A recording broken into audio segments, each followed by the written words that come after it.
My friends, hello and welcome to the Indie Peace Podcast, episode number 3.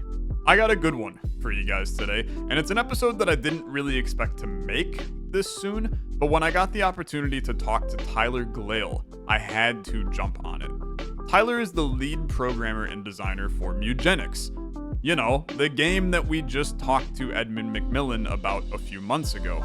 And I didn't really want to make 2 of the first 3 podcast episodes about the same game until I realized that Tyler is a lot more than just Mewgenics, and there is a really brilliant story here of how Tyler got into game development, going from being a Eagle Scout to working on a console release of a game while in college for game development, and now working on what could be the magnum opus of Edmund McMillen's career in Mewgenics.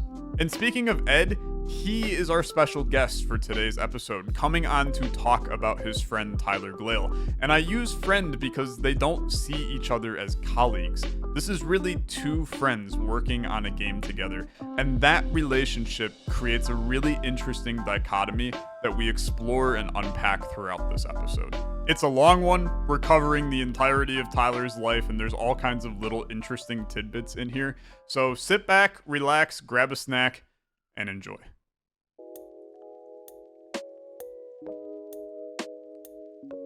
Hello. Hello. How are you? It's been a month. Has it? Man, it seemed like it was like a week ago. Yeah, I know. I'm sure you've been busy, I'm sure. Yeah. I'm mildly sleep deprived, but that just makes everything more funny. So we're gonna talk about Tyler today. We're gonna talk about Tyler today. Your dynamic duo partner. Yeah.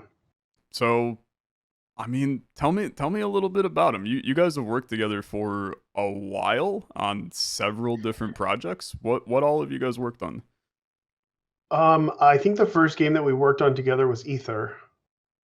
And then we did AVGM, and then he helped me put together the Basement collection, and then we did The End is Nigh. We've done a lot of different prototypes together. And I saw him through all of his stuff. Like he was kind of almost less of like a collaborator and more of a friend. That was just an adjacent developer who was very prolific. So he was always just there and very helpful. And I think one of the first things he did for me too was he picked up one of my awards at a conference when it was for Timefuck, I think, which was very nice of him. It was around the Ether time, so like we worked together at that point. But Gotcha. But yeah, you want me to start at my earliest memory of him? Yeah. I mean, when did you guys meet? How did you get to know him? Chances are Tyler has a better memory of this, so because my recall is bad. But my first actual memory of him, because I'm sure I met him before this, but my first memory of him, I was working on Triachnid with Florian, and he was asking him tips on how to do specific things in Flash. Gotcha. And I was also working with this guy named Calder Bradford, who I did all my really, really early games, like Sirius P. Shy and Weltling and Kelpie the Seal and that sort of stuff, with him. And he worked in Flash as well. And both of them referred to Tyler as he was like the new kid, literally kid, like the new kid in town who was a know-it-all, who did know it all. Best kind of know-it-all. He was the guy that you asked for help because he would know his stuff, and you could tell that it bothered some of the people that I was working with, almost everybody, that Tyler seemed to have an encyclopedic knowledge of just about anything to do with Flash, and he was making games with lots of people. Like he was making games with Dan Paladin and making a lot of games all just by himself. And I think he was like 15 or 16 when I met him. That's crazy. Yeah, he was very, very young. And then I met him in person at GDC because his stuff started. I think he had worked on a Flash game called Closure, which eventually became a console game. I'm sure he'll tell you all about it. But he was in the IGF, and he was just a kid. and he's very tall. So Tyler, those of you who don't know, Tyler is like almost 6'6". Wow. He's a very, very, very tall person, and it sucks to associate with only tall people when I'm tall, and I don't look tall when I'm standing next to So him. how So tall I'm are you? 6 foot. I'm Okay. 6 foot, and I look like a little midget compared to him when I'm standing by him. So it's terrible. But yeah, he was this extremely awkward, lanky, goofy, big-haired, big-eyebrowed kid. I love it. And he was hilarious, and he was just he was just fun to be around, very genuine, very nice. And they just started handing out beer. They do this thing called the beer crawl, where they just give people beer at GDC and just don't ever card anybody. They don't assume, they just give. So he's just getting wasted, and they just kept handing him booze. And that was like one of my first introductions to him, like in person. And I think that happened every year, far before he was 21. We're past the Every year statute he of went to limitations. GDC. Yeah. Every year he went to GDC, and they just, kept feeding him booze. But yeah, no, he's very fun, very genuine, nice guy. And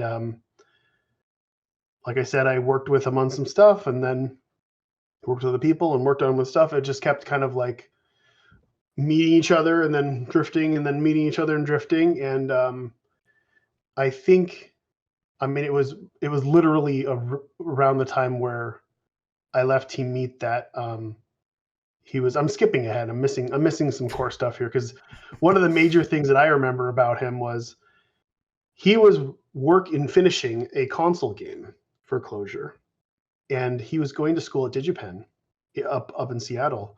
And I remember I kept telling him, "What are you doing? Why are you going to college?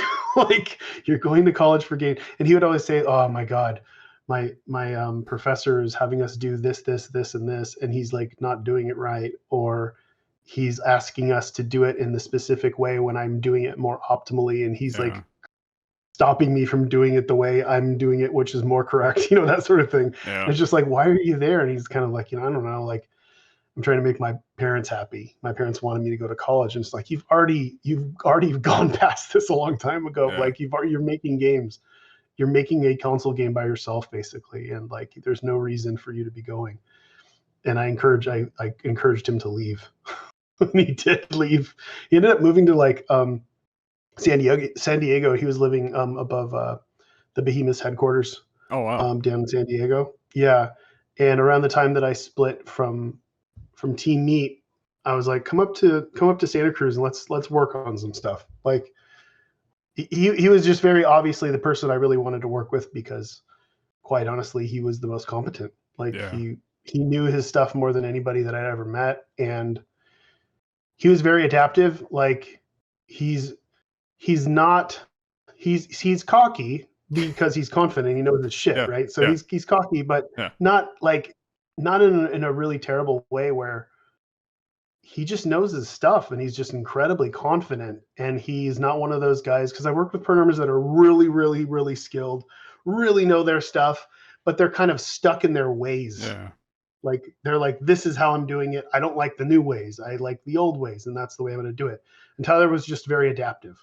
It was just always adaptive, and always using what worked, doing things optimally and logically, and a very good. He was the only person that I ever worked with that I shared design, like, of anybody. Interesting. Yeah. And Interesting. and it was because he knows design. Like, I'm not going to deny it. Like, Yeah. he Yeah. understands how to make a game really, really well. He understands how to design a game. And the last two games that we've made together, we shared the design for, and it made the game better. Yeah. Like, both of the games. And yeah, he's when he finally moved up here, I think we started working. One of the first things we were working on was like a prototype for a full version of Ether, which still is cool. Like, every prototype that we ever did, we did a few different prototypes, and they were all cool. And then we settled on a game called Ouroboros, which was this like time fuck sequel of spinning infinitely fractally spinning worlds, which made everyone who played it horribly nauseous. I would barf. It would be the one game I skipped from you. No, it was terrible. It was like we got so far into it too, and I think we were just kind of in denial about the fact that I kept telling him, I'm like, I don't know, like this doesn't make you sick, and he's like, no. I'm like, he's like, it's fine. I'll look up exactly how motion sickness works, and I will make it work. It's something about like blur. You can blur the sides, or you can like zoom in a little. There's tricks. It doesn't. It did not work. It didn't work. It was nauseating. It was a really cool idea, though. If you could imagine, it was kind of like a Spelunky but a shooter, like a Spelunky shooter. Yeah. Like more rapid fire shooter. Yeah, that's interesting. With bosses and stuff like that. Like a Mega Man-ish one. Gotcha. But we had to like kind of put it down because it wasn't going anywhere, and we wanted to reuse the engine. So we said, okay, let's pull back. We'll do a simple platformer. And again, at that time, I'd basically been told I'm never going to make another Meat Boy game. And to me, that also read as I'm never going to make another platformer game. Yeah. And that felt terrible. And I think both of us kind of felt it. Like, we need to make a good platformer, because there was a really good platformer inside Ouroboros. And we just kind of retooled that, and that became The End Is Nigh. And that was the biggest game that we'd released. It actually released on console and everything. You mentioned multiple prototypes that you've done with him. Yeah. What are some of the other ones that never made it to full development, never saw the light of day? We experimented with this. I had an old prototype called Grub, which was kind of like this abstract, kind of like an abstract base defense RTS. Interesting. And we experimented with that a little bit. We experimented with an Ether. We got pretty far into that. We actually had it looking nice, and there was the whole like it was a randomly generated adaptive music that was playing, which was really neat. And really cool. You could fly out into space, and it was all randomly generated and stuff. But we didn't. We kind of hit a wall with it and moved to something else. And then there were the many Mewgenics prototypes that we messed with before we actually settled on what we wanted to do. That we talked about in the first episode. So it's a great callback. It's a great callback. But there was a lot, like I think for the first 2 years that he moved down, and because he's been living here since, like he's been almost here for 10 years. Wow. For the first couple of years, we were just kind of figuring it out. And like I said, we released at The End Is Nigh, but we were still just kind of figuring out what it was we were going to do. I think I kind of felt bad because I was going through tough stuff back then. And I felt like I was kind of dragging him along. Like I pulled him up here, and then I hit the hardest point in my life. It was just like, oh shit. So I wanted him to just stay until we can do something really cool. Yeah.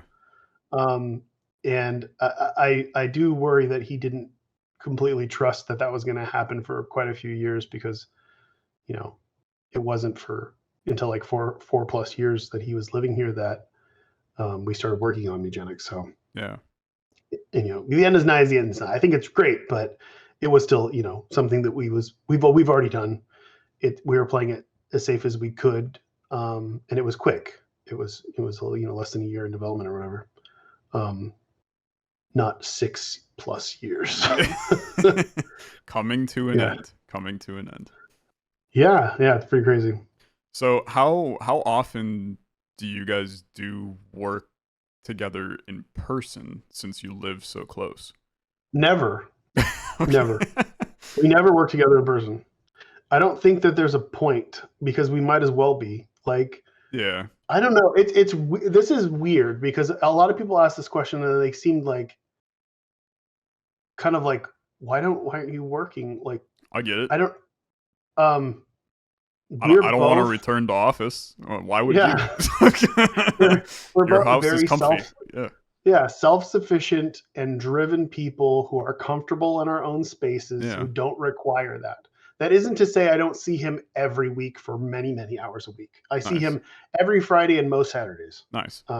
Every Friday he comes over. We play games for like 4 hours with our friends, and every other Saturday, or at least one Saturday out of the month currently, he'll come over on Saturdays. We'll play Magic with a bunch of people, and I talk to him every day, constantly. Yeah. our like text threads are obscene. Like Sure. I'll think that I've only said like 2 things to the guy, and then I'll have to like look something up. I'm like, wait, he said something about this, and I'll try to find it, and I'll be scrolling up for days, and it's just like I have to control F in order to find what something we mentioned 20 minutes ago was. Yeah. How do you balance working with a close friend? Because I'm sure that it's not always like everything's not always easy when you're deep in development. Is there conflict that you run into? Like how is it working with a friend versus a colleague? I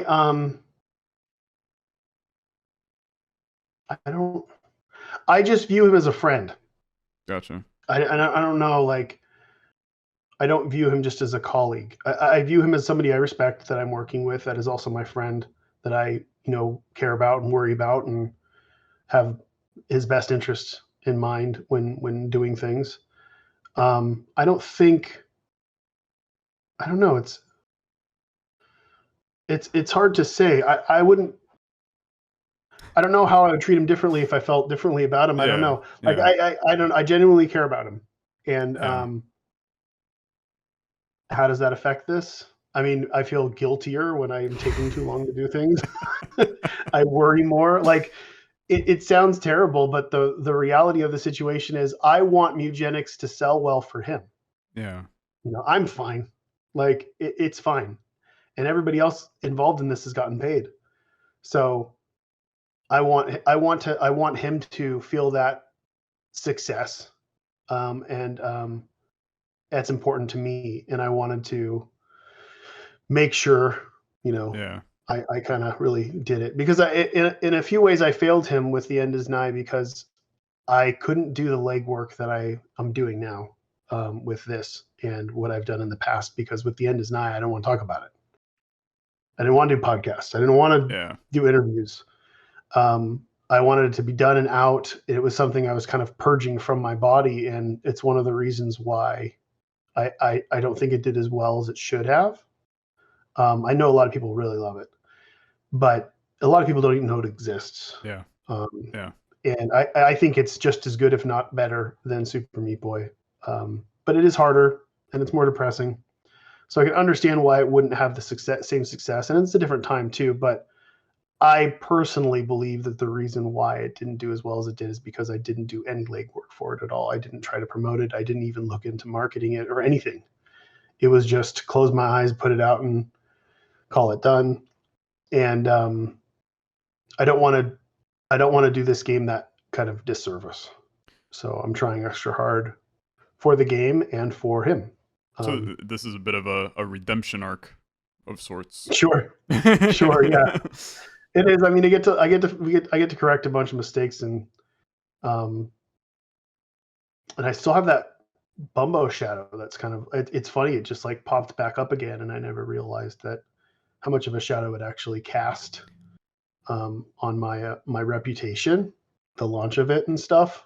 And it sucks that some of that gets thrown at Tyler when he had nothing to do with it. Yeah. People just assume that whoever I'm working with is the same programmer, and they'll blame the shortcomings of somebody else on him, or assume that the next game that I'm doing is going to be buggy or release bad. But he's very competent, and he's very, very anal about making sure that a game is in tip-top shape, because his work ethic is out of control. So it's weird to be in that situation, but yeah, I guess sure, it's a bit of a redemption arc. People do still comment. People will say the most common thing, because I have been looking, the most common thing that I read is like, for people who don't know, they'll be like, hey, the guy that made Binding of Isaac and Super Meat Boy is releasing a new game. All of his games are great. And somebody will be like, what about Legend of Mumbo? You And they're like, know, that's the last game that he released, and the release was bad. This could be another one of those. And I'm yeah, like, I don't know how, and I can't just say I promise yeah, yeah, because people yeah, don't believe that shit yeah. anymore, you know? I I don't know. promise. I think it's interesting. I mean, I'm gonna tell you that I notice, and I don't know if I like follow the Legend of Bumbo subreddit or what, but it's I've still never an looked. active game. I mean, like there are people that are actively playing that game, and I hear about it in my comment section from time to time. There are some people that come up to me and say, my favorite game of yours is The Legend of Bumbo. Might be I crazy. wish I could feel that, Yeah, yeah, but much like some of the people on Reddit, that release has marred the game for me. yeah, It yeah, is I was so excited when that game was coming out. I thought, it's not the greatest game in the world, but with a few DLCs, I think I could get it like really deep and really cool. But it was just dragging so much, I just couldn't get it out. And when we finally released it, I was like, I never want to even open this game again. yeah, Like, I don't want to see this game again. Like, it was yeah. just, I hope that one day I can be cool about it. But right now, it still feels a little icky. You got time. You got time. One final question here. Going back to Tyler, you mentioned sharing design with him. Yeah. What's it like having him be, primarily coding, you primarily being design? Now I'm hearing sharing some of those responsibilities. How do you guys Mhm. balance bouncing ideas off of each other? Like walk me through how that process looks. Um, I'm uh I'm a machine gun when it comes to ideas. So I will shoot Tyler with ideas and see which ones stick. And then if the ones that fall off because he's like, I don't know, or usually he'll say, I don't know, maybe not. But the real reason is like would mean rewriting a major piece of code or something Yeah, like that. yeah, It's not going to work. But if I feel like, oh, I really need this, like I really want to fight for this, I'll shoot it at him in a few different other ways and see if those stick. And then if those don't stick at all, then I won't be like, let's talk about this. Like, yeah. I want to have this in. How can we make this work? I can't say the same. It doesn't go the other way because usually whatever he's the type of person who will very calculatedly say, I've thought about this for days. I think this is a good idea, and I'm not going to argue with it because it is, and Yeah, yeah, it's very rare that he comes up with an idea that he's really thought about that I think is not a good idea. It's very uncommon. yeah. A very deliberate Um, person. he's very structured. Um, it's great. I mean, he's a great counterpart because I am chaos and he is order. Which is funny because I'm like in my relationship, my wife is chaos and I am order. So it's nice to have that little flip, Yeah, and I can shake it up and make him, pull his hair out because I'm wanting things that are impossible. um, and I could get frustrated knowing that, like in the end, the things that he thinks are cool, he's gonna program the fuck out of. yeah, yeah, yep, yep, And the things that I think are cool, they'll wait till the end and before they get the extra care and polish, maybe. But yeah. it's fine. I mean, we really, I think we've gotten into a groove, and I'm very straightforward with him too. Like it's rare that we ever get into a major disagreement about things, but we do, which is good. Like it's Mm-hmm. important. I don't want a yes man. I'm Yeah. not the kind of person who likes that. Like even in my relationship, I want a challenge. Like I don't want somebody who lets me walk all over them because I Mm-hmm. will. If you let me, that's what I'm going to do. Um, because you get a better solution, and I want to be checked and make sure that the dumb things that I'm suggesting are correct. So I want to filter them through, and he's a great filter for that. Um, he really gets it. And the cool thing too is when it comes to everything else, like everything thematic, visual, and whatever else, he trusts me in the way that I trust him. Yeah. And I work weird. I've learned that, and I'm I have a difficult time explaining why I want things the way I want things. I'm feeling a lot and just going off of how I feel. And he gets that, and he's kind of experienced that through the many years. I think he just gets that in my personality, and I think it's rare. Yeah. And I think we really jive really well because I think he trusts and kind of respects me in the same way that I do him. So the Yeah. pieces go together great. Yeah.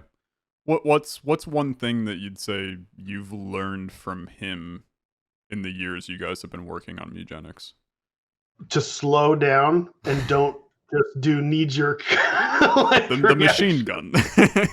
Yeah, like he, even when it comes to like dumb shit, like I'll say something stupid as a joke or whatever else, and he'll fact check me or whatever. That's just his personality. Like Yeah. it's Yeah. he's he keeps me from just running away, like just going completely insane. And there are times, like if you ask his opinion on something, he'll give you an opinion, like, and I'll be like, hey, is this taking it too far? And he'll tell me. Usually he says no, which is great. Which is fantastic. And he, sometimes likes to push the envelope too. I think he gets frustrated with people in the same way that I do, which is really fun to see whenever he's like, fuck those people. Like, I really wonder if it's going to end up. Ask him what I want you to do is ask him about the AI generated cat. Okay. Just ask him that. Okay. Yeah. Okay. I'm all in. I love that. Let him tell that story. I think it's gone, but I won't put it in. Tyler seems to maybe be... it's just gone for reviews. Maybe it's just gone for reviews. Gotcha. Tyler seems to have a very particular stance on AI. Hey, I mean, I think it's called the logical stance, and I also have that stance. I would agree with this stance, and I think pleasant. It's a crazy thing in this world of extremes and dumb fucking people saying dumb shit that they don't know what they're talking about. But everything is fine in moderation. Yep. And we got to slow the fuck down. If anybody's just saying on either side saying all of that is bad, those people are wrong. Yep. That's the first sign that they're wrong. Yep. That's all. Yeah. Let him talk about that. Let him dig his grave. I'm ready. Ed, thank you so much for coming back for another episode. At this rate, hell, you're going to be back for episode 5 if I continue on this same path. I don't even know who the hell I'll interview at that point to bring you back, but I'm sure you'll be back. You got to interview Matthias. I'll do another intro. Okay. I like this. I like it. Appreciate your time, man. Best of luck with launch. I mean, it's around the corner. By the time this gets uploaded, is going to be like a week away. So, I'm excited. I'm sure it's going to go great. Best of luck, and we'll catch up when Mewgenics is out and people are playing. Well, hey, nice meeting you, Tyler. This is the rare double Tyler setup because I'm also a Tyler. Oh, welcome. What a wild scenario. Crazy. Such a rare name, too. I never met other Tylers before. There was always like one Tyler that was always stealing my thunder as I was growing up, but here we are. Mm-hmm. Start out completely unrelated to game development as a whole. I saw you're an Eagle Scout. Yeah. That's pretty freaking cool. That's pretty cool. Yeah, thank you. How did that kind of happen? Well, I mean, my dad was the scoutmaster. Okay, that helps. So that helps a lot, right? I grew up in Western Massachusetts, so the other half of the state that people are normally familiar with, not Boston. Yep. Very like wood. It's a very woodsy, like kind of hilly, New York-ish feeling area. I mean, it's right next to there. But I've got friends in that area. I went to school in upstate New York, so I know all about this. very similar like vibes there. So there's like there's just a lot of woods and like mountains and stuff. And my dad was always very into like nature-y kind of stuff, like hikes and skiing and all that type of stuff. And so we got involved in the Cub Scouts when we were in like elementary school, and then the Boy Scouts in middle school. And my dad got involved in being the scoutmaster because a lot of the troops in the area were, they didn't do a lot. They would do like the fundraiser stuff and I don't know, like wood shop kind of things, but we just wanted to. My dad really wanted to like just go on camping trips a lot and do outdoors activities, and so he got involved with one of our local troops, and we were the only one that was doing that, so a lot of people switched to our troop. Nice. Yeah, it was fun.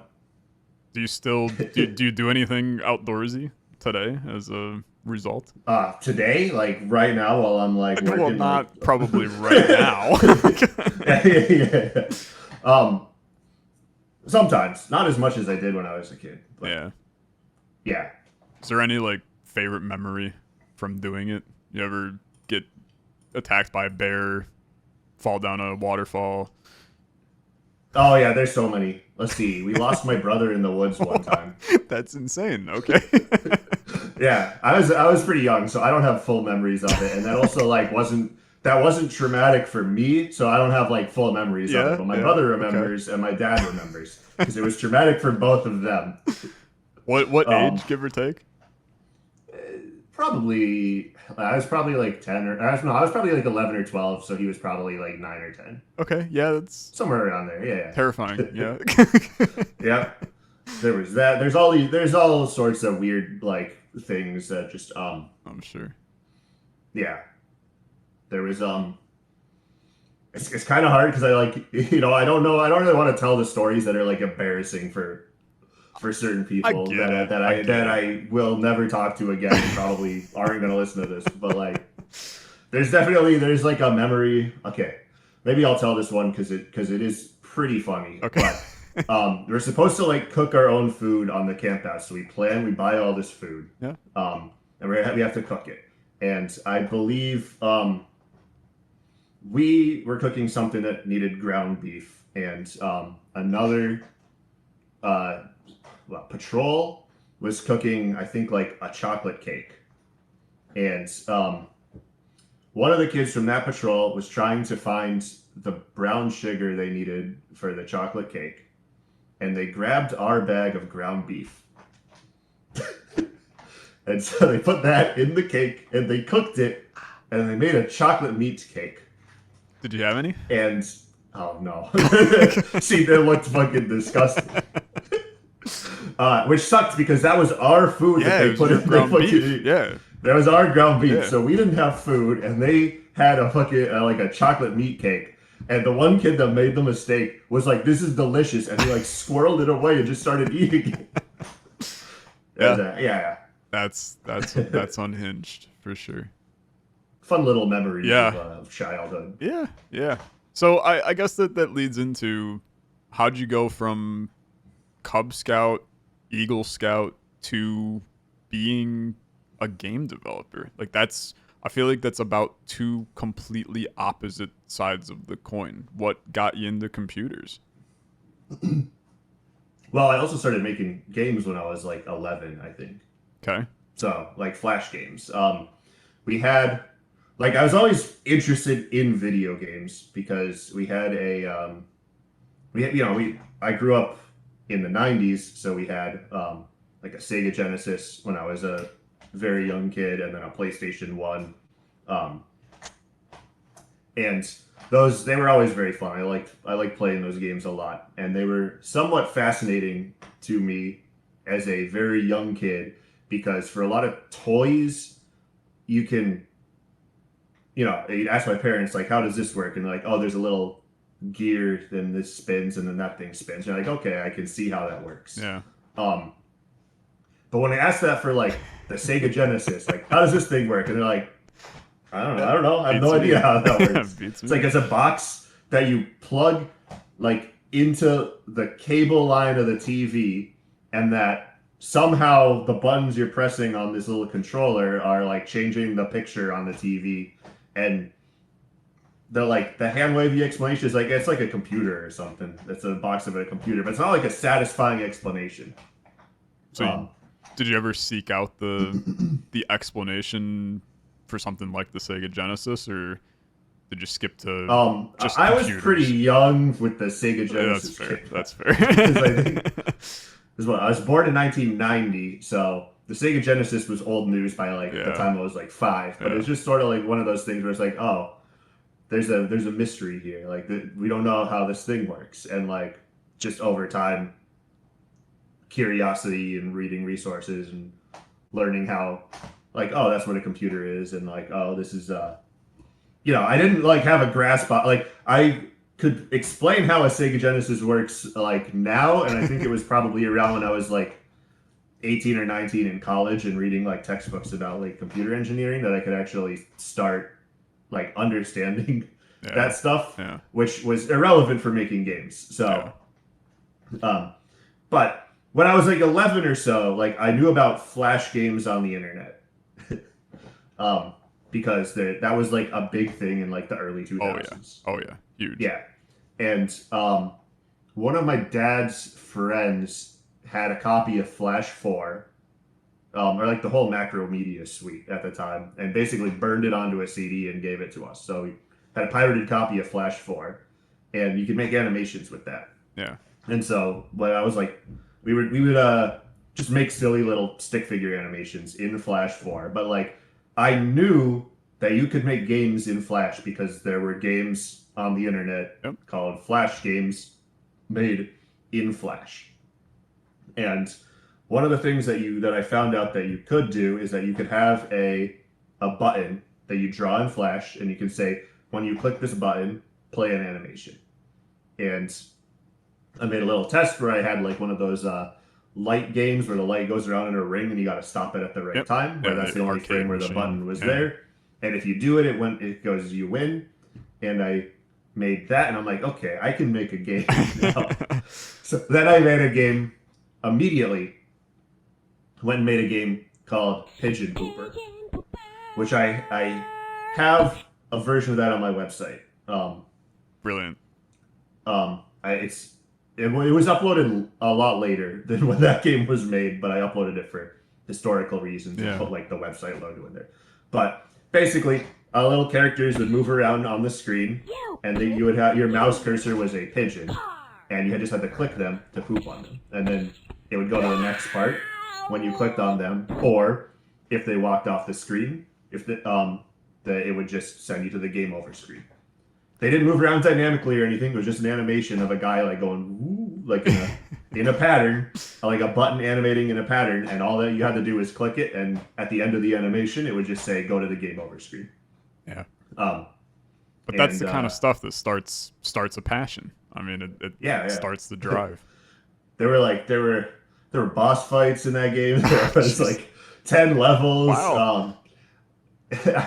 I burned copies of it to a CD and printed labels to stick on them and sold it at my middle school for $5 each.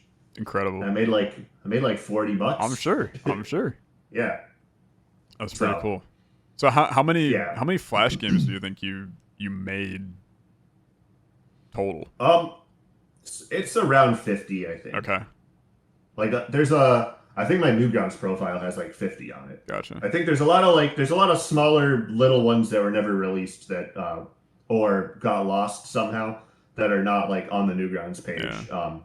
But I have a bunch. I have as many of them as I have access to on my normal website, or the not my Newgrounds page, but my my archive, GlaielGames.com. Not on the front page, but it's there's a link to what the website was.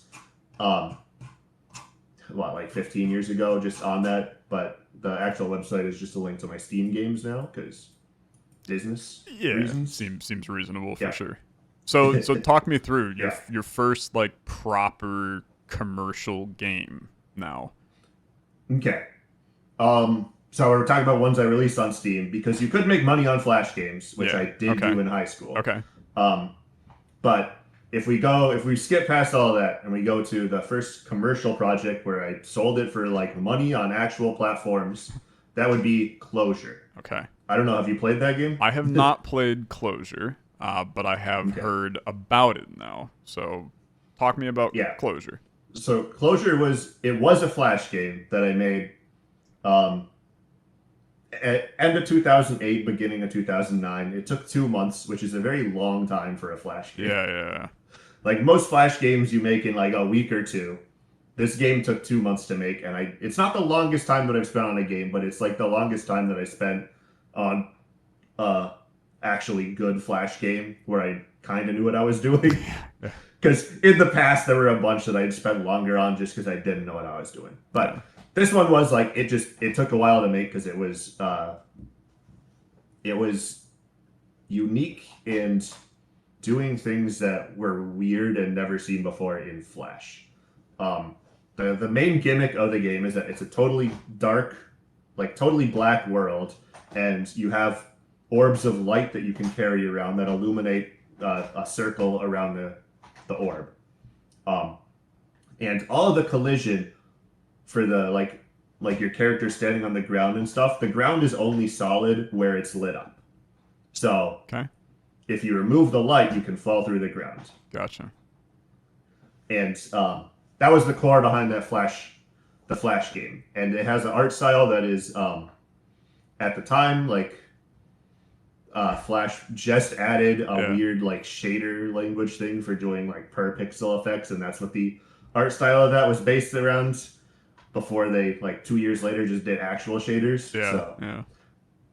I know that the guys working on Ruffle, like, you know, because I was using this weird, obscure feature that nobody else was, they still have to, like, put effort into, like, emulating that. Amazing. So, you're working on Closure, but then... we released it. We released the Flash version of it, and it went well.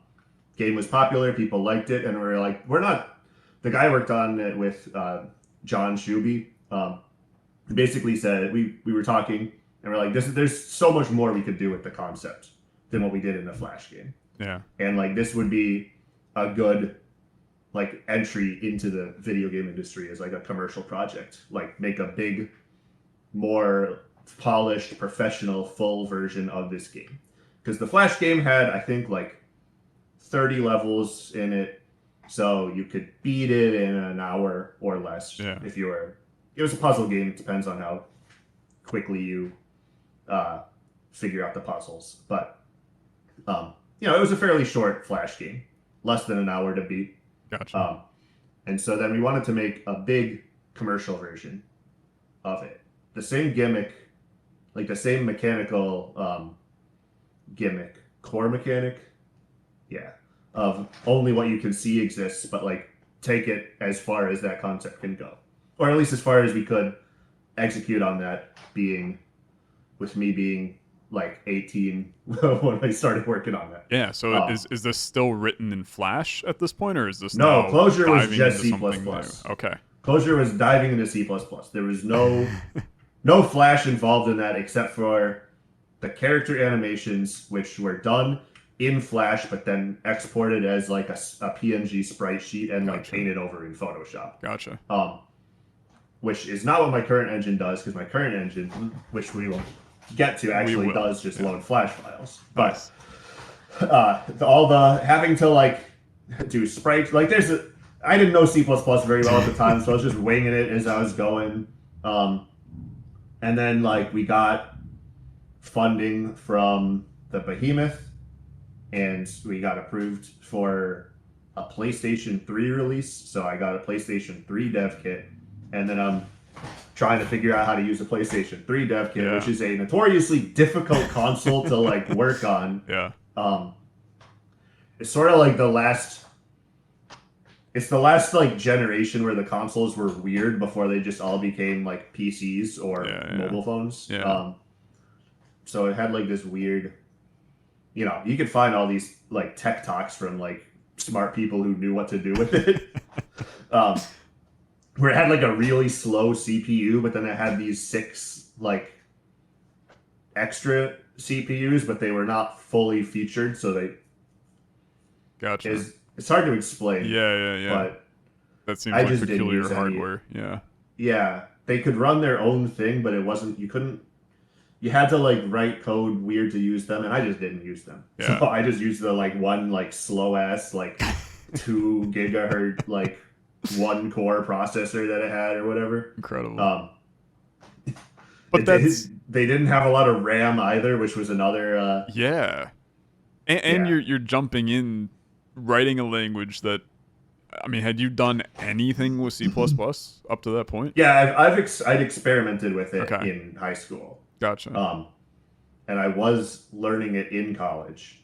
But it's also that would have been 2008, 2009, 2010. Yeah. And C++ has gotten significantly more complicated since then. Yeah. So it was a little easier back then. Yeah. It was the first language I learned, because I've got a background in cybersecurity, and C++ was the first language that I learned also in high school. But that was, I mean, circa 2013, give or take. But C++, it always just felt like a beginner language to me. Like it was like, it's not C and it's not Scratch. It's that like middle ground beginner language, and I never, at the time, I couldn't grasp like what you would use C++ for until way later in life, where it's like they've expanded upon it. You bring in .NET capabilities and everything like that. Yeah. But in 2008, I'm not sure I would classify it as a beginner language. Yeah, well, that's I sort of think it's like the most not beginner language possible. Yeah, I think C is a lot nicer for beginners. I mean, honestly, it's like JavaScript is probably the nicest one for beginners. For beginners, yeah, JavaScript, Python, something like that.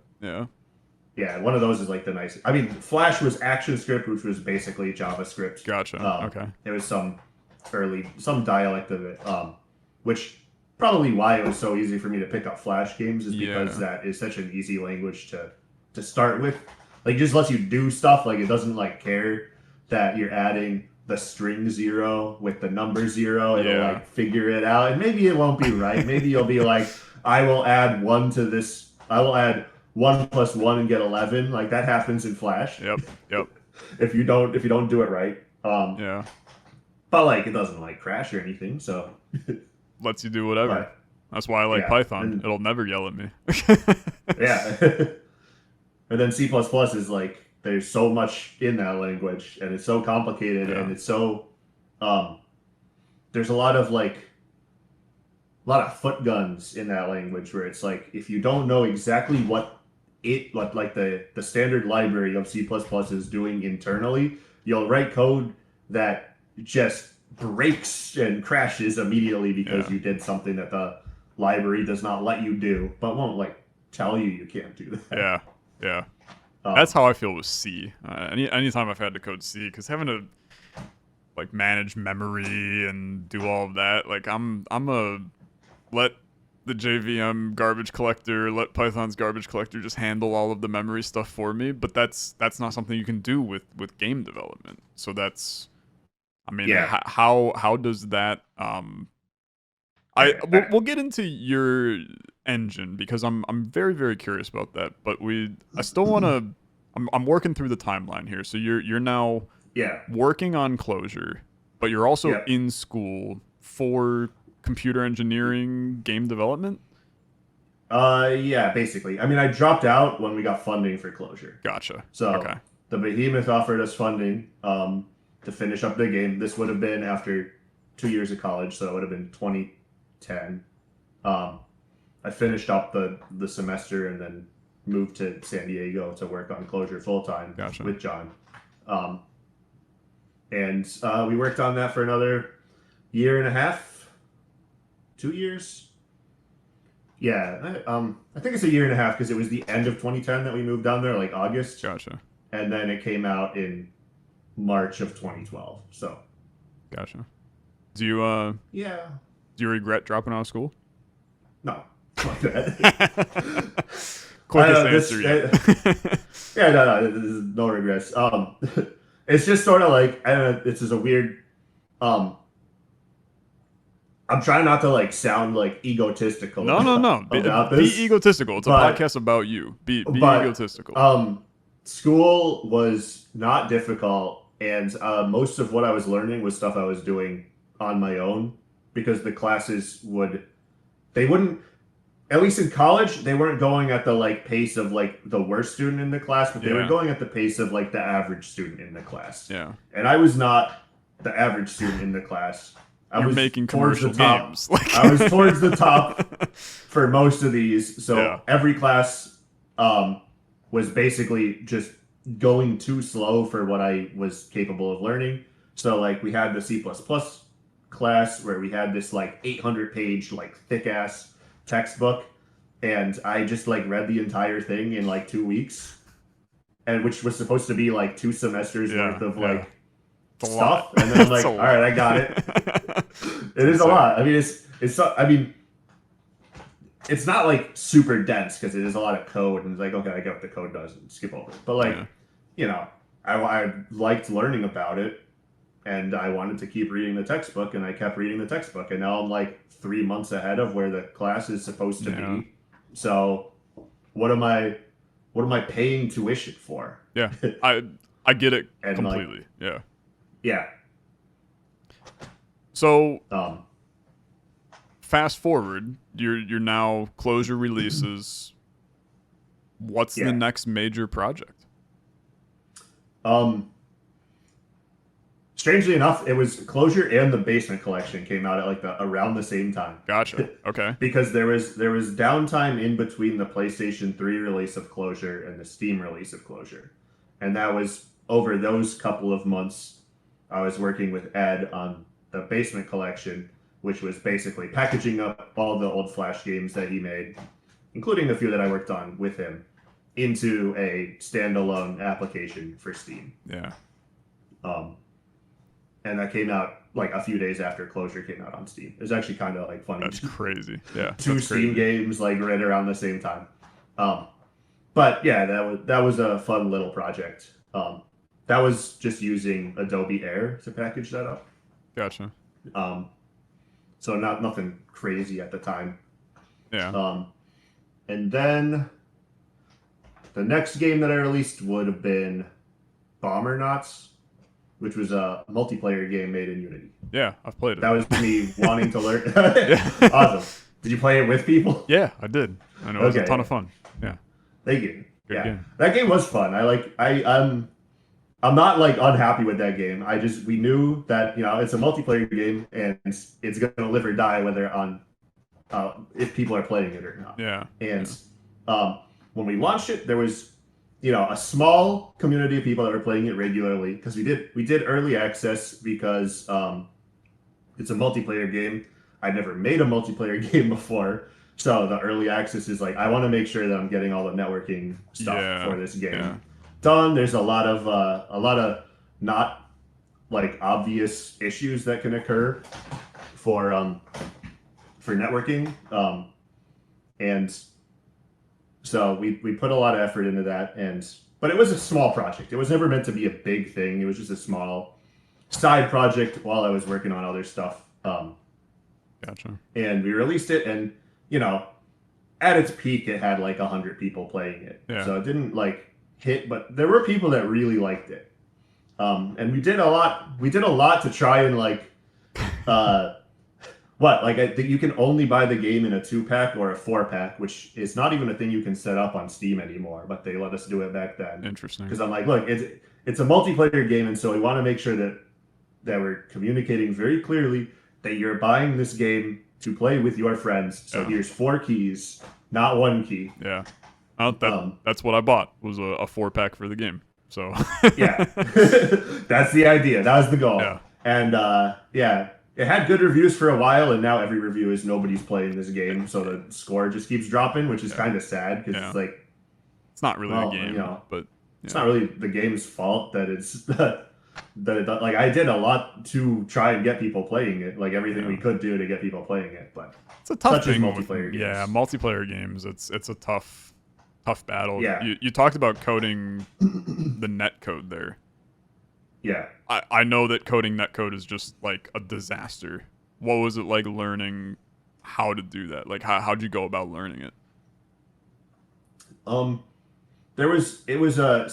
because it was Unity, we started off using the built-in Unity stuff. Gotcha. Which wasn't good enough, because that's just sort of the story of Unity in general. Yep. All the built-in shit is not good enough, so you're forced to buy an asset. And then the assets are also, they're also usually not good enough, but you have the code for them so you can modify them for what you need. Gotcha. Which is what I did. Gotcha. I bought a different networking asset, and then I modified it so that it could use the Steam networking backends,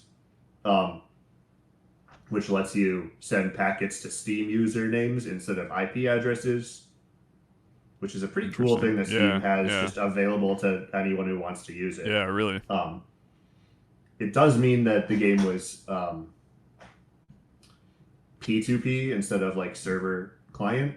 Gotcha. So it was a casual game that was meant for fun party stuff, and not a competitive game, because I would not be doing P2P networking for a competitive game. But it does make it kind of a hard sell if there's no matchmaking or ranking or whatever. But yeah, I do think the game was fun. I thought we did a good job with it, and then it's just goes into the question of what is kind of your favorite game you've made or favorite project that you've made, and Mewgenics is totally allowed to be in that discussion. Oh, I mean, yeah, well, it's Mewgenics, right? It's not comparable right now. Yeah. And if you asked me before, it's a very tough answer, because I also did The End is Nigh after Bombernauts, and The End is Nigh was also a very fun project to work on. That was a very quick project. That took 9 months to make. Yeah. Which is crazy. And the game came out basically pretty much exactly how we wanted it to come out. There's minor... With 9 months, you have to, cut some things short. Yeah. But that game was good. It sold well for me. And it was good. But it's sort of hard for me to say that I, prefer... that I was more proud of that one than, say, Closure, because The End is Nigh is, a more... full, solid game than Closure was. But the fact that I was so young when working on Closure, and all of the effort that went into that as a first project, and having it turn out as good as it did, winning IGF awards and stuff, and not selling the best, but selling enough to keep me afloat. Pay my keep me afloat for years was nice. So that game for a long time, it was the thing that I was the most proud of, just because of it's not just about the end result when it comes to things you're proud of. It's about what it took to get there, and that game did. It felt like we were overcoming crazy insurmountable odds to make a game for the PlayStation 3 as 18, 19, 20-year-olds. Yeah. No, it's an insane accomplishment. Yeah. But Mewgenics is it's more than that. Yeah. So what all goes into what makes it so different from the others? What makes Mewgenics so different from the others? Yeah. It's just that it's such a long, big project. I've been working on this in its current form for 6 years. And there was pre-production before that, which was, a year and a half or 2 years of random prototypes here and there. That's not full-time. That was we'll make a prototype for Mewgenics and see what this feels like. And then, this isn't working. Just sit on it for a few months kind of stuff. Yeah. Once it's in January of 2020, we figured out the tactics format. The little 2-week prototype I did of that was this is promising. This is what the game is going to be. We start ramping up. The pandemic hits. That's one of those insurmountable odds type things, because that was immediately after we started working on it. And it's okay, well, I had probably foolishly thought that whatever, if I just have to stay inside and work on this game, then it's not going to affect me that much. And that's not quite it's not how it works. How it happened. That's not how it works. Yeah. you rely on other people a lot, and other people have their own things going on with pandemics and stuff, and it makes it hard. It made it very hard to like do shit in that like everybody knows. I don't need to like explain the pandemic. Everyone was there. We all know. Well, I do want to, believe it or not, I want to touch on the pandemic because you kind of went viral in 2020 for a little bit because of a little project that you worked on. One of these one of those right here. Yeah. So talk to me a little bit about the Jabber mask. Oh yeah. That was just a fun little thing that I was like, oh, have like a mask that lights up when you talk. So how does it work? I think so. It had a little microphone in it and an LED grid, and the microphone would listen to the volume that you're talking into it. Bring out one of these props because I literally have the like prototype versions of it. It's amazing. So this is a microphone right here. Okay. And this is where a 9-volt battery gets plugged into. Gotcha. And then this is a Arduino, and this is an LED strip. That's it. Interesting. So the Arduino runs code that measures the volume of the microphone, and it plays the mouth opening and closing thing depending on the volume of the microphone. And then if you did like a noise, it would play a smile for a few seconds. Interesting. It's seriously so cool to me. Yeah, I've done a little bit of electronic stuff in college, but this was mostly just me wanting to like play around with, pandemic hobby, play around with soldering stuff and like wires and electronics and stuff because it is fun, Yeah.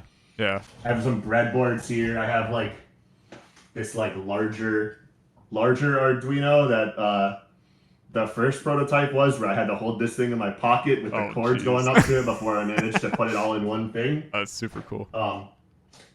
And it took a few days to nail down and buy some more parts on Amazon and stuff. And that video, that went viral. Yeah, it went viral. And it went very viral, and it had like a second wind when YouTube introduced YouTube Shorts because the video was already in the YouTube Shorts format. Yeah. And it tagged it as a short and then started getting a lot of views when that happened. Sent it to the moon. Yeah. That's crazy. Yeah. So have you done any other like non-game related projects besides that? Like, is there any weird things? I'm looking over at my shelf of stuff over here. I love having just a shelf of stuff. I like that.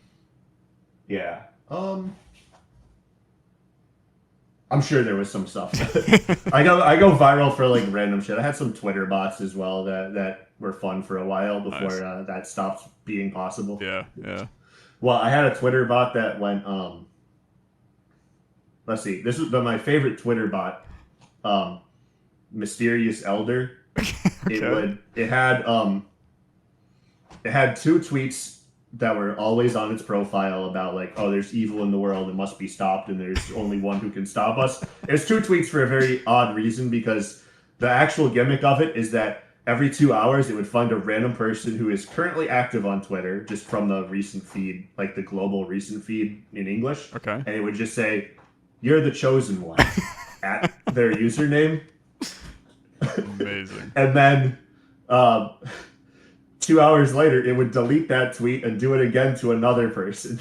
Amazing. And it just kept going for a while. And I had to have 2 tweets that were just like there on the profile. Otherwise, it would constantly alert you about this account just tweeted for the first time. Gotcha. And it had to be 2 because it would give you that alert if it deleted the tweet and went back down to 1. Gotcha. Okay. So it had to have 2 tweets that were persistent on his profile, and that was a very funny bot because it got funnier the longer it went on, because those 2 old tweets started being like 6 years ago, and then there's like people would be like, this account didn't tweet for 6 years and then just said I'm the chosen one. That's so good. How many of these weird Twitter bots did you make? Let's see. I had that one. I that was the best one, but I had a couple of others that were there were some that were really really bad. What I think this would have been like 10 years ago. So this was a long time ago. At least before the pre-pandemic, but definitely pre-Elon, because once Elon bought Twitter and they tried to charge money for the API, all the bots shut down. Yeah. Even though the site's still full of bots, it's just the ones that want to pay to scam people. Yep. But so I had this. I have a bot that was trying to search for people who were saying I would sell my soul to blah blah blah blah blah, and it was Satan, and it would be like, transaction confirmed. Here's your receipt. Thank you for your soul. That one kept getting reported by Christians. They'll be like, "Get away from me, Satan!" And then I think I ended up taking it down because someone was like grieving their dead child and was like, "I would sell my soul for one more day with you," and then the fucking Satan bot responds to them being like, "Transaction complete. Thank you for your soul." And I'm like, "Oh no, I can't have this bot up anymore." Wow, that's really good. That's really good. So yeah, that bot's long gone. I don't think the account exists anymore.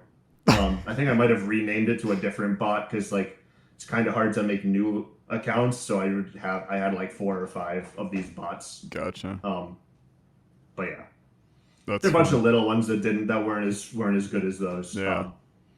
And then but yeah, that was a fun little. Those are always fun, like side little projects. Side project.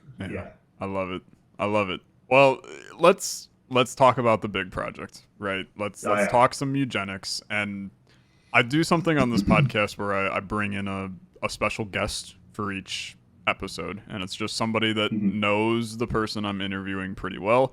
And it was a great opportunity to bring Ed back on to talk more about you. And he was super kind, just talking about kind of your guys' relationship turned friendship turned collaboration here as 2 really good friends with Mewgenics. And one of the things that he said about you that I really, really love is he kind of compared you to being the order to his chaos, and that you're just a very grounded person when it comes to the development space. And Ed's kind of the machine gun that just sprays ideas, and you kind of catch the ones that are good, and then, kind of plan those further. So talk to me a little about the sharing design space with Ed and being able to kind of collaborate in that space. Yeah, I mean, that is kind of how Ed works. there is a machine gun of ideas, and it's like, all right, some of these work, some of these don't, some of these need to be reinterpreted to like fit the stuff that we have going on. And it's like we've been making games together for a long time. Like the first thing we made together was Ether, which was a Newgrounds Flash game, which was like a 2-week project, I think, where you have like your little kid riding an octopus monster who can grapple his tongue onto clouds and swing around into the sky and finds other planets with little things that have problems on them, and you solve their little puzzle, and their problems don't go away. Sometimes they get worse, and then I don't want to spoil the game. It's like 20 minutes long to play it, so it's a good game. I have played it. It is a good game. I can vouch. 2 weeks while in between high school and college for me. That's insane. I mean, it's just like an insane. Yeah, it's like looking back on it. 2 weeks for that game is crazy. Is like crazy. Yeah. And then you put it into scale of 6 years for Mewgenics at this point. Yeah. But I do like that game was originally like Ed wanted it to be like a go upwards game, was how I think he originally pitched it. Where he was like, I have this idea for a game where you're like on Earth and you can grapple. You have like a tongue and you can swing around on clouds to go to the moon. And like 2 days later, I sent him like the prototype version that had like planets and gravity and shit. Because the original description, that was not what it sounded like originally. The original description of it sounded like it would like a mobile game format, like kind of. I don't think that was part of it, but that's how I was picturing it in my head. Was like a vertical screen and you're just going straight upwards. Yeah, like the old doodle jump game. Yeah, like the old doodle jump game. Yeah. And I don't know why I was like, oh, what if I just do planets and gravity and make the camera twist around? But I like did that and I sent it to him and he's like, oh yeah, this is actually sick. And then we made the game and we just like filled it out with some stuff. And 2 weeks. It's hard to remember what happened because it was such a short period of time. Yeah, right? It's crazy. 2 weeks is insane for that game. Yeah. I had no clue that was only 2 weeks. Yeah, that's. I had a lot of energy when I was younger. Okay, yeah. It dies quickly. Yeah. But we've been working on games since then, and a lot of it is the dynamic is similar. But yeah. Mewgenics is definitely another beast. This is a huge project. Yeah, a massive. This is a huge project, and like, it is a follow up to The Binding of Isaac, which was also, had like 10 years of development time put into it. Yeah. A huge project, just wasn't originally a huge project. It just over the years, more and more stuff has been added to it. Yeah. And so, I know from having worked with Ed on the canceled Ouroboros prototype and the End is Nigh, and early versions of Mewgenics. But I know from working with him on all these projects, I know how he, like the places his mind goes when suggesting ideas, because there's a lot of things that just are like, oh yeah, this is a stuff that was in Isaac. Yeah. I know there was some of that in the End is Nigh and Ouroboros, where we had the little maggot charging enemies, which exist in The Binding of Isaac. The little, I don't know what they're called in Isaac. Charger maggots? Sure. I feel like I don't know the names of any of the enemies. They're the little maggot enemies that when you line up with them, they dash towards you. Little leeches or something. Yeah, so those were in the End is Nigh as well, just recontextualized for a 2D platformer. And the first enemy designs that Ed made for Mewgenics, like even before it was a tactical strategy game, were the little charger rats at the start of the game that dash in a straight line and attack you. It's like, okay, yeah. He likes these types of. It's on brand. Yeah. It's on brand. This is a design that he likes, and so a lot of the early designs of Mewgenics are him doing Binding of Isaac designs. It's interesting. And I'm like trying to interpret these and fit them into like the grid-based tactical strategy thing, because it is possible to do that for a lot of the designs. Like you can make a dividing slime boss in a tactical strategy grid. Yeah. You can make charging rats in a tactical strategy grid. There's a lot of designs that don't work as well or are much harder to do. Give me one. Like the Duke of Flies in Isaac. Sure. Okay. Something that flies around could be well, hard. It's not so much that he flies around, but he spawns a bunch of little flies, and the fight is mostly trying to like get through the little flies to get at the Duke. Interesting. And Ed kept trying to make this boss for Mewgenics, or like to put designs that, not literally the Duke of Flies, or maybe literally the Duke of Flies in some, but a similar idea of like a boss that just sort of sits there constantly like spawning little flies. And it's not that fun. Yeah. Because you can, in a tactics game like this, you can just shoot over the flies and hit them, or, they end up with 20 flies on screen that are each taking one turn at a time. Yeah. I'd argue it's not fun in an action game either to just have something continue to keep spawning things, but that's just me. But I get it. Yeah, but it works in Isaac, because there's ways, it makes piercing shots matter, it makes bombs matter. Like there's tactics that are core mechanics of Isaac that make the fight work. But a ranger that can just shoot at the boss and ignore all of the ads. It's hard to like figure out. The flies in Mewgenics are pretty weak. Like they mostly have 1 health. Yeah. They don't do a lot. It's basically just like do you have AoE check. Yeah. But there's certain things like that don't work as well. Let's see. The other one is, and we got off of this one early on, but like the devil deal mechanic in Isaac, where it's like, if you don't take damage, you get a reward. Gotcha. Because in an action game, you can design bosses you should design bosses where you can never take damage if you're good enough, if you're dodging everything perfectly. Yeah. That's good action game design.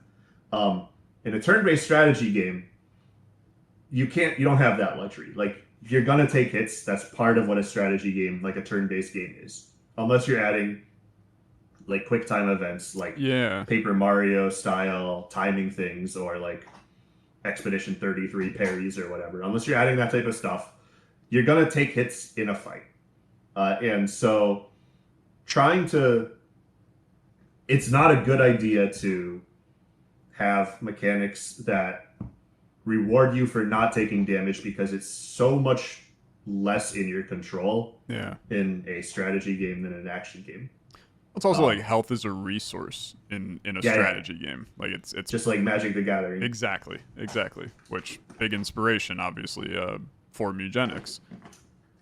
Yeah, but I remember when we were talking about a lot of our early prototypes where we had before the game had completely formulated like its mechanics, there was a lot of like, oh, how do you dodge these attacks? It's like, well, we just don't dodge the attacks, and we just let health be a resource. And it's like, okay, well, there's a lot of like, it's just like that's like the early parts. Yeah. But once the game's out, then I think I made sure that Ed would just tell me all the ideas, like not try to filter them by what is or isn't possible. Just if you have ideas, write them down in the spreadsheet. I'll go through, I'll see what's possible or what's not based on those, or I'll like design me like 20 abilities that are different, so I know what the like space that I need to cover in the engine is. Because like, oh, you want an ability where you're spawning a thing that can attack a thing? Okay, I got to keep that in mind when I'm designing how the systems work. Or so a lot of the early designs there were some complicated things in there, like 2x2 enemies. Okay. That take up 4 tiles. Like that's a complicated thing. Yeah. Like games avoid, like a lot of tactical strategy games on grids have 1 tile, 1 character, and completely ignore any like larger enemies. What makes that so difficult? It's okay. It's hard to like explain, but there's a lot of like, if I don't know, it just is. It just a lot of games just don't do it. You know, if it's 1 tile, 1 character, then you can be like, I target this tile, this character. Knockback is simpler. You know, knockback when you have 2x2 characters. You know, trying to resolve all that stuff. They trying to make sure that when they move, that the pathfinding works correctly. When they're larger sizes and smaller things can block them. Especially when pathfinding's split amongst multiple turns. Like there's just a lot. Most games are just like, we don't need it. So if you're if you're on a grid, then you can just have everything be the same size. So that we figured we wanted that early, so I got that in the engine early. So a lot of the stuff that's there's a lot of able to handle that in a pretty like natural way for all the abilities that we're making. What other like weird complications did you guys run into, and how many of those complications got resolved, and how many made it to the scrap pile and just removed them? Or was there anything you worked on for a long time just to finally go, this ain't happening?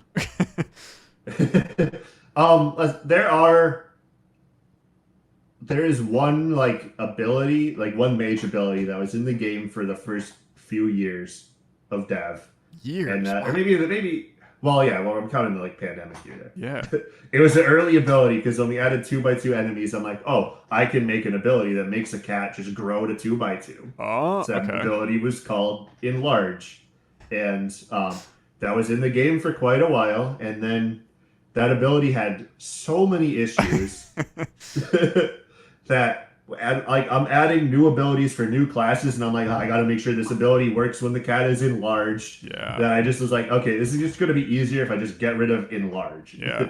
And not have to think about that anymore. Because there's stuff like, a dash attack, dash forward and attack. If it's 1 tile, then you're checking like 1 column of one line of tiles for what you collide with, run towards it and attack. When it's 2x2, you're checking 2 tiles for that. Yeah, I can see how this continues to like go further and further down, where now every single ability you're checking, for other. Yeah. How do you balance? And maybe this goes into the engine. How do you balance all of the edge cases? Like the beauty of Isaac, the beauty of now Mewgenics is the synergies between all of the items.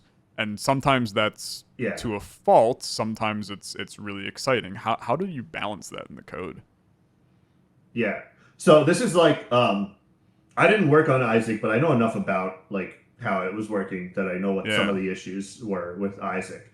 And one of the issues with Isaac was that this is a technical thing, not like a game design thing. Yeah, like, I'm aware of the issues in Isaac on both sides of it. Yeah, but one of the development issues is that a lot of the synergies in Isaac are just like hard coded. If you have these two items, you have this new effect. Interesting. And okay. Like Brimstone Mom's Knife. Like, there's not like a natural, like mechanical reason for that combo to work the way it does. There is just they coded the combo basically as its own like thing. Yeah. Like if you have these two, instead of doing Brimstone or Mom's Knife, you do this other effect. And there wasn't any of that in the original Flash Isaac. And then they added a little bit of that in Rebirth. A couple of combos. Like I think Brimstone Mom's Knife was in Rebirth, and I think like Homing Lasers was in Rebirth. Sure. I think that's when those were added. And I'm pretty sure that when the most recent one, which was what? It was Repentance is the last one? Sure. I'm out of date on Isaac updates, man. Yeah. But I'm pretty sure that they had something like 500 or 600 like hard-coded like combo effects. Because the systems of that game were not there were a lot of items that just would overwrite each other and didn't have natural interactions with each other, so that's the only way to actually have the synergies work in Isaac is to hard code the synergies themselves. So going into Mewgenics, I knew I did not want to do that. I wanted all the things that we add to Mewgenics to work with each other in the natural, logical way. So, it's a tactical strategy game, so you need to be able to think how things interact with each other with like a series of logical steps. So that's important. Yeah. That all the interactions are things that you expect from thinking about it and not, oh, these two items just give me something crazy that I did that's completely different. So a lot of that is like Ed machine gunning out ideas at me and me being like, okay, we can't do this one because it just doesn't work with anything. Gotcha. Can't do that one because it doesn't work anything. This one I can adjust the like how it's working to fit it in with the systems we have and like be somewhat conservative over adding new systems, like large scale systems, and try to fit as much into the existing stuff as possible. Interesting.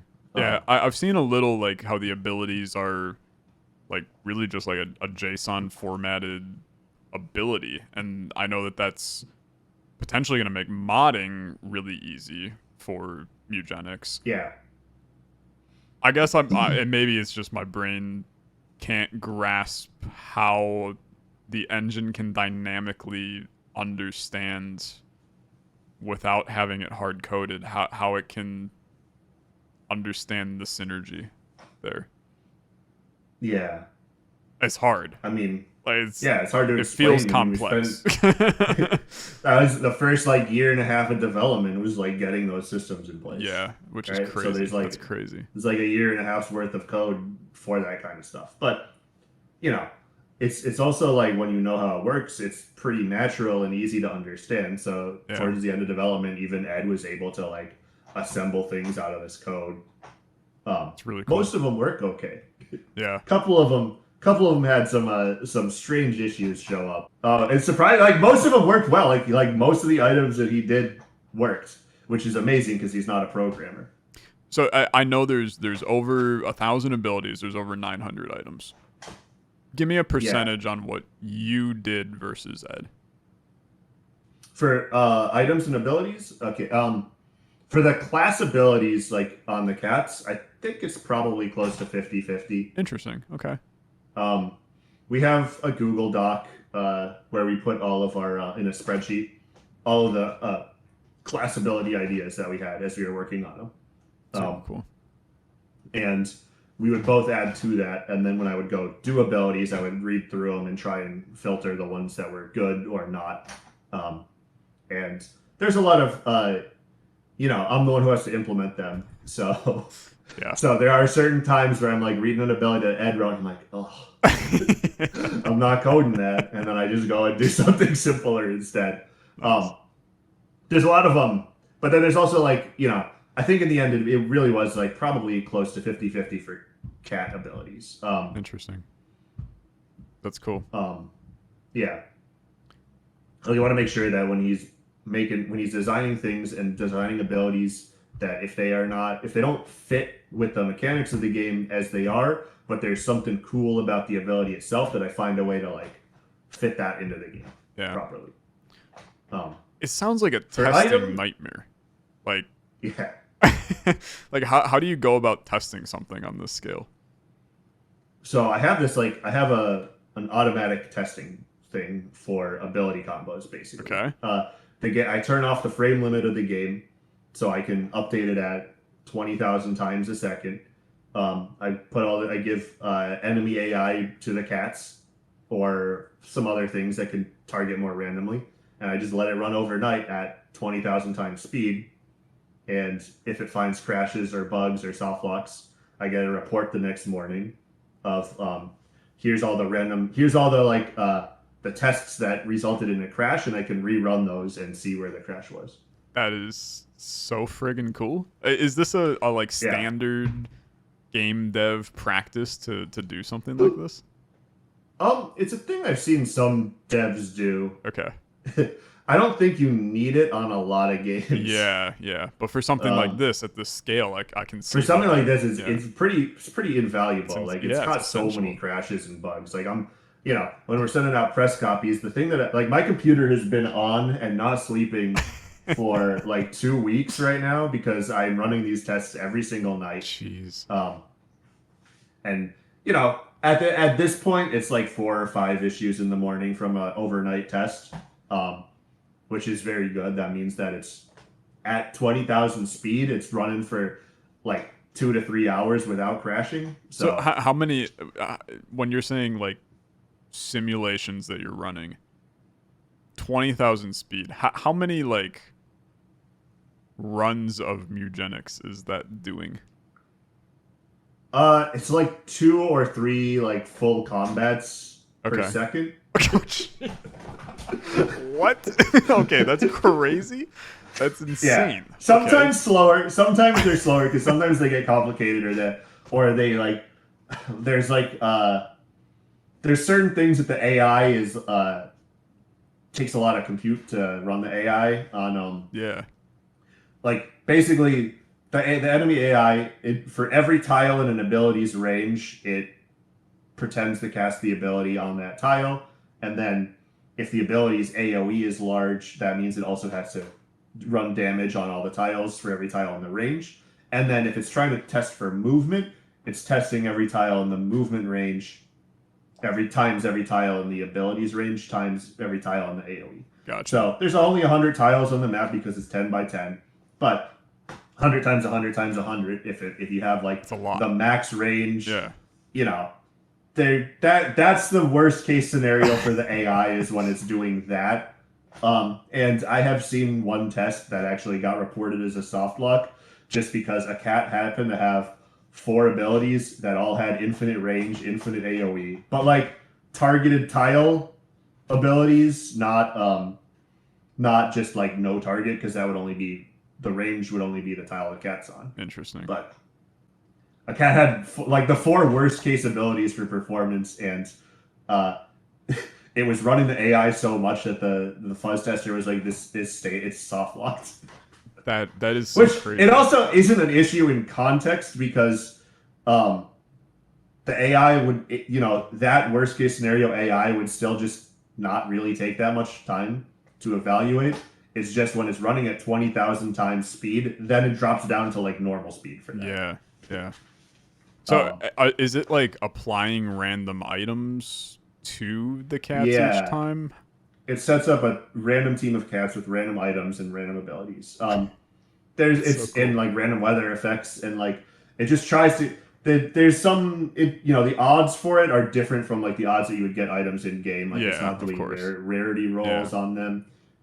It's trying to hit the things that are more commonly though. Like, a fighter is usually just going to have fighter abilities. It's not just going to mix and match different class abilities on it. But it does make sure to do sometimes mix and match abilities and sometimes class abilities. And sometimes have the cat use AI smart brain to target spells, and sometimes has them use like just target a random tile with a random ability, because the AI doesn't know how to use a lot of abilities. Gotcha.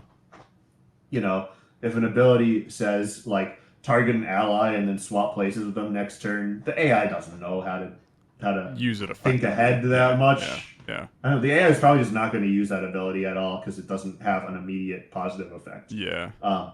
So the mode where it's just targeting random abilities on random tiles will eventually have that ability target something, and that's how you end up with things like, oh, I like swapped places with a chicken while I was standing in fire or whatever. It's like cover cases like that. Yeah. So if it's running 2 to 3 simulations per second for, you said basically overnight, so we'll hope you'll get a 8-hour sleep each night. You're running, I mean, it's hundreds of thousands. Over the last week, And how many crashes are you seeing now? Overnight, let's see. Last night, because I was telling Ed about the ones I had last night. There was one crash, one freeze. The freeze was Guillotina eating herself, which was a very funny one. Okay. That's a wild one. So, but I won't get into it. Yeah. And then one, because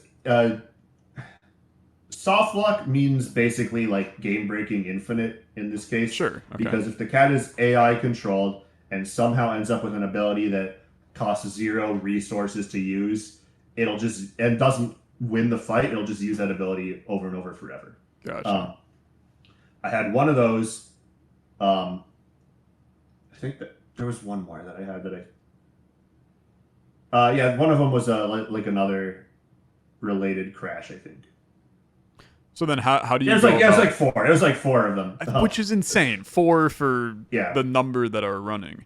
So when you go in and you resolve where the issue is and you fix it, and do you set up the simulation? Is the simulation like telling you here's what you had at the time that you were running it, and you can like set it up to run it again, kind of thing? It saves the random seed at the start of the simulation. Gotcha. So then, which is it's just one number. Super useful. And then I can rerun that same random seed, assuming that there aren't any like determinism like issues, which there are. Sometimes I don't fully know where the determinism issues are. I could probably set up the fuzz tester to check for determinism issues by just set the seed, run the simulation, set the seed, run the simulation, see if it's in about the same state, and like throw an error if there's something different, if the random seed is different at the end of that. There's not enough of those types of issues for me to test for right now. But if you run the same test with the same seed again, and as long as you know what was crashing it before, if you run it and it doesn't crash, then you're like, okay, cool, crash fixed. But the thing is, when you fix one crash, you're likely to fix others in the chain, or implement a new crash. Yeah. Or not implement new crashes. But you're like if you have 4 or 5 crashes from random seeds, and you one of your fixes changes the number of times that you're like calling the random number generator, then you can't like run the crash. You can't run the sim of the old crash again. I get what you're saying. So at least right now, when the number of like anomalous situations is so low, I check all of them before I do any of the fixes, and I try to diagnose and figure out where the fix needs to go for all 4 of the crashes that I got.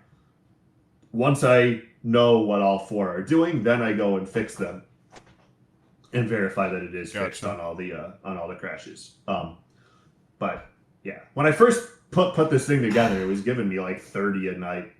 Which is, like, in all retrospect, that is still not that many, in my opinion. Like, 30 out of hundreds of thousands is... Yeah, and usually in those cases, there would be, like, one common issue that, like, half of them were. Yeah. Like, oh, this one item had, like, a typo in its name or something, and it's like, crashing for that reason. But... this is so the game is very stable. Yeah, that is so mind-blowing to me. Because I'm the kind of coder where, like, my form of debugging is... and testing is putting a very well-placed print statement that just says print high. And then it's like, I know I made it. Yep. Like, I know I'm there.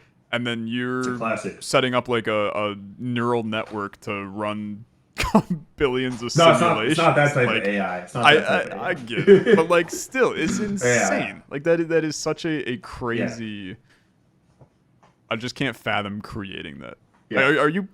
Hopefully it pays off. I would hope to God that you are proud of what you've made with Mewgenics. Yeah. It by far is my, like, the proudest that I've it's the game that I'm the proudest of working on.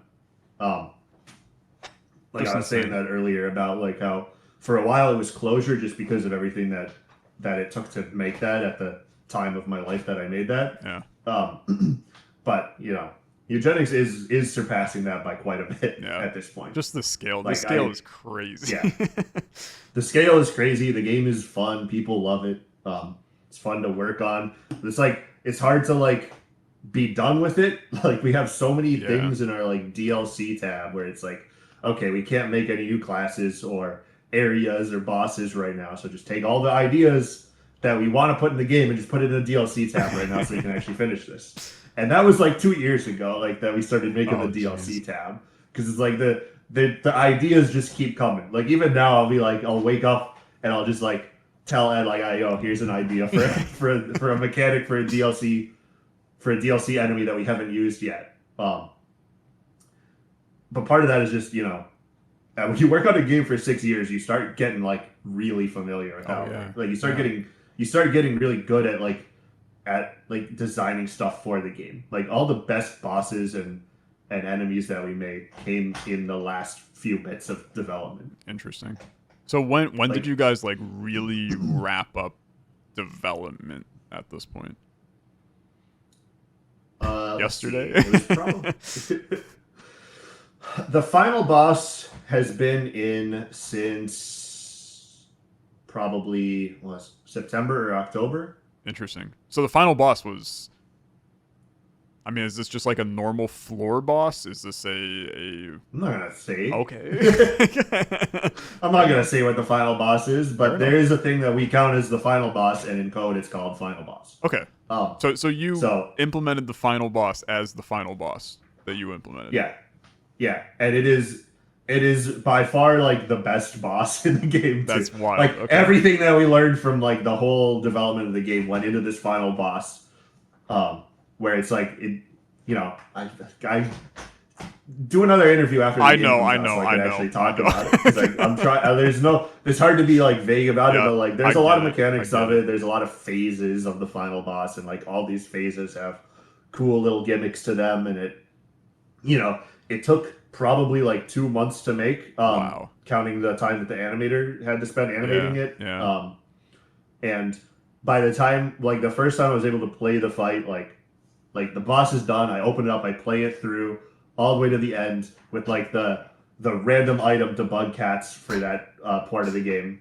Like, cats leveled up to a certain level with a bunch of random items in the inventory. And I play it, and the fight takes me, like, 20 minutes, and I, like, get the last phase of the last boss down to, like, 8 health and then die. And I'm like, yes. This is so good. Perfect. It just works. It works right away. It was fun. The whole boss was fun. And that wasn't always the case for a lot of the bosses that we made. There were a few bosses where you implement them, you play them, you're like, that's just not fun. That's not working. Yeah. That's not working there like that. And it takes a few times. There was one mini boss that I think we did, like, 4 different designs before I landed on what it should actually be. Wow. And all four, like the three first designs were like, this is boring and kind of like lame. And then the fourth design was like, oh, this is like the best one that we've done of this category of mini bosses. Like, this is a perfect like mechanic. do you ever get like extremely attached to an idea that you know is bad, but you just like want to really make the idea work and figure out some way to make it work? Or when you know it's bad, do you know it's bad and can kind of just move on? There are some that took some time, like, but sometimes you just gotta know what the potential is for an idea, and like, but there is a lot of if something isn't working and the art's already done, there's a lot of problem solving and like, okay, what can we change that we don't need new like animations for to adjust this boss into something that works. And it is a hard challenge in a strategy game. Definitely. It's easier in an action game because for an action game, for a boss to be functional, the only like requirement for an action game boss to be functional is that you can beat it without getting hit. It sort of doesn't matter what the boss is doing. Like it doesn't need to like have strategy. It can just do shit. Like there's so many bosses in so many like action games where it's just like, oh, then he runs forward and swings his swords around, and then a big energy blast comes out, and then he steps back, and then he does like, it's like that. Like you can design an action game boss like that, and it's going to be functional. Doesn't necessarily mean it's going to be like a good boss, but you can play it, and assuming that there's no unfair like timing things or like wind up issues, it doesn't really matter what the boss is doing. Just that, you can play it, you can have fun with it. It'll fit in. Done. Boss done. That does not work in a strategy game, and it really does not work in a strategy game. Because they're like kind of just like little puzzles in a sense. Yeah, the strategy is important in a strategy. It's in the genre. So like the bosses, like they have a whole bunch more things that they need to do to be like a baseline functional enemy. Yeah. Otherwise, it's just a punching bag and just a gear check. Like you can make a boss that just is like a 2x2 melee attacker that does a lot of damage, and it just walks towards you and attacks. And that doesn't really work well as a boss because it just walks towards you and attacks. Yeah. It's just a check for how much damage. There's no decision making. Yeah.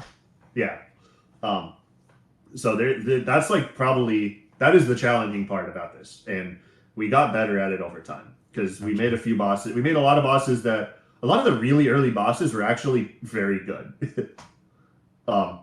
Like the first few bosses we made, I think it was the Dividing Slime mini boss was the first one. This is a classic. Yeah, classic. Then it was Radical Rat, which is mostly unchanged from the very first version of them. And Boris, who Boris did have issues in his first version. What were Boris's issues? Boris was just kind of a punching bag that did shit.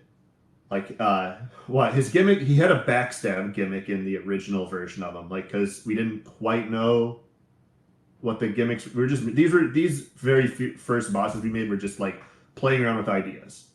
So Boris had a backstab gimmick. He was a big fat meat bag, but you were going to, like, he would take more damage when you hit him from behind, and then he would fart on you and dash forwards away from you when you hit him from behind. Gotcha. And it would leave a cloud of fart gas on top of you, which we ended up not using the clouds of fart gas. So that had to be removed. And when we put him in context, it's like this boss is just kind of like, he runs away when you hit him and he has a lot of health. And you got to backstab him, but he doesn't like do anything. He just moves towards you and then attacks you. So that boss was not working in context. And then I just tried getting rid of the backstab and saying, okay, what if he just moves one space towards you when he takes damage from anywhere instead? And that's Boris now. Interesting. Like that just works so well for making the fight like cool. And like the longer the games, the longer that we've had the game in the hands of people and like playing and testing and more bosses we made, the more it's clear that like that boss is one of the best early bosses in the game. Like it's so fun. People have a great time with that boss. That's cool. And it's just like a very tiny change in behavior that makes it actually be strategically interesting to fight. Yeah. So there's a lot of that in the game. Cool. Well, we have talked for an hour and 20 minutes at this point, which is crazy because it flew by. I have two more things that I want to ask you, and neither one of them hold any importance whatsoever to anything in your life. Okay. First one, Ed told me to ask you about the AI-generated cat. Oh, what?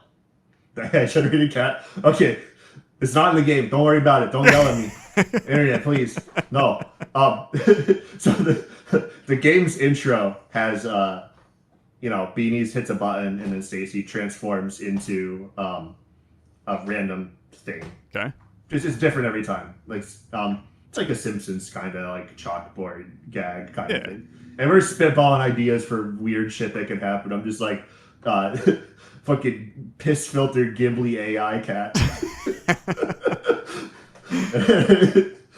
Yikes. We put it in there for like for a week because it's just kind of like not like cropped, like just the whole square filter, like just the laziest possible like square, no transparency, just amazing, like ass looking piss filter AI cat in there. We put it on there and we're like, people aren't gonna get it. No. People are not gonna understand that this is a joke. Yeah. It's gonna if the game ships like this, we're gonna have that fucking AI generated content usage fucking footnote on the Steam page for a fucking joke that is about shitty AI generated. And it's like, okay, well, it would be like a 1 in 100 chance that like that's the first thing that somebody sees. Amazing. Amazing. I did get rid of that one, unfortunately. But that's so good. I think it's a funny joke. But yeah, that's so good. It's like one day after we like added that in as a joke, like this shit like blew up with like Larian and like and it's like, oh god damn it. Okay. Yeah. A little bit sensitive of a subject right now. Wow. Incredible. We were like, oh, what if we trace over to redraw? It's like it doesn't have the same effect. Yeah. It doesn't like I know that humans can like do a lot, like people are like, oh well, humans are gonna do better at art, but like when you want the soullessness of like AI generated art, like the very specific like piss filter, like no creativity went into this like aspect of it. That's kind of hard for a human to do. It really is. Oh, I've been uploading Hollow Knight Silksong to my channel right now. Excellent game. Yeah. But everybody and their mother is playing Silksong, so like it's a waste to upload content on it because you're just competing with a million other people. So I told myself, like, I'm not even going to bother to make thumbnails for this game. I'm going to load up MS Paint every time I make a thumbnail. I don't have an artistic bone in my body, and I'm going to draw the world's worst thumbnail that I can possibly draw for each episode of Silksong. And unfortunately, human beings like that more because a bad paint drawing actually has soul. And I think it's a really difficult thing to wrap your head around sometimes, that sometimes the worst possible art, one, is still better than an AI generated piece of art, but also just it can be charming in a weird sense. Yeah. So and I've seen people like actual artists like do the like, I'm drawing this thing to look like the shittiest AI generated art thing. But like it's not shitty enough when I see, like, it's never quite shitty enough. Yeah. I get it. But yeah, no. So that joke's not worth it having in the game.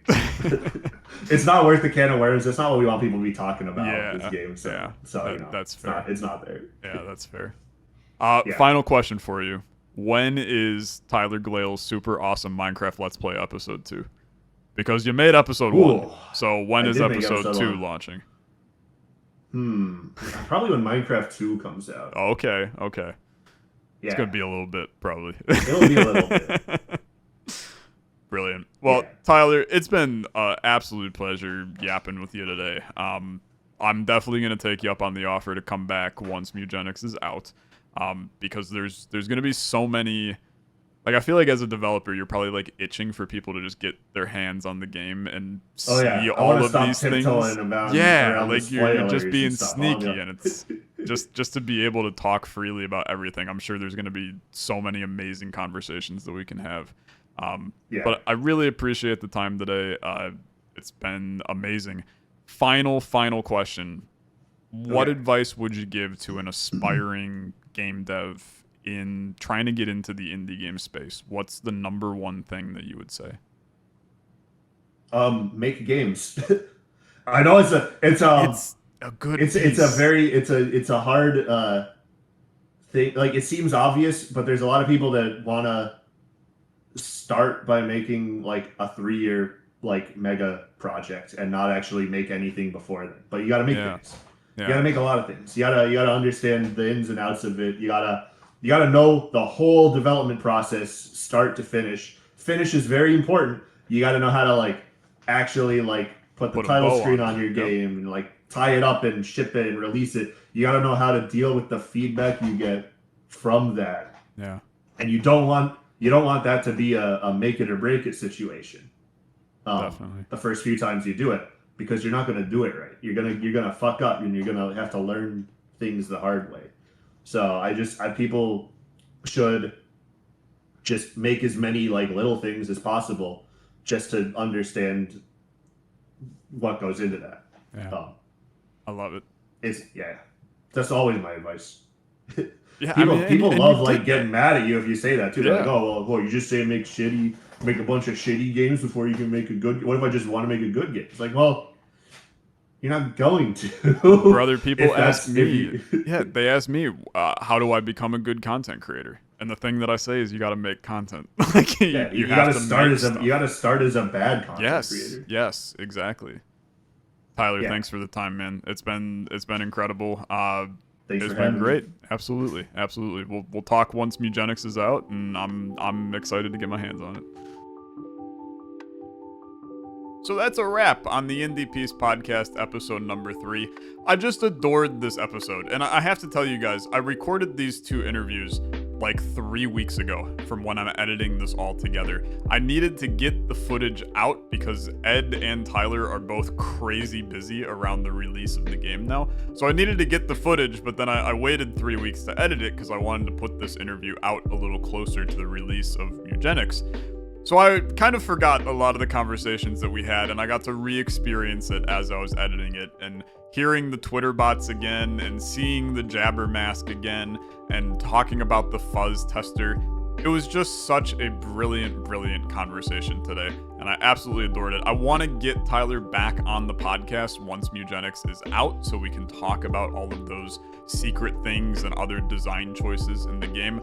But I promise you that I'm not doing another Mewgenics podcast in the next 3 episodes, okay? We got other people that I want to get on here, other games I want to talk about, and it might be a small break before the next episode, because February is a crazy month of a lot of things happening, including, obviously, the release of Mewgenics. So stay tuned. I appreciate your guys' support on the podcast. Thanks for watching. Thanks for listening. I'll see you guys in the next one.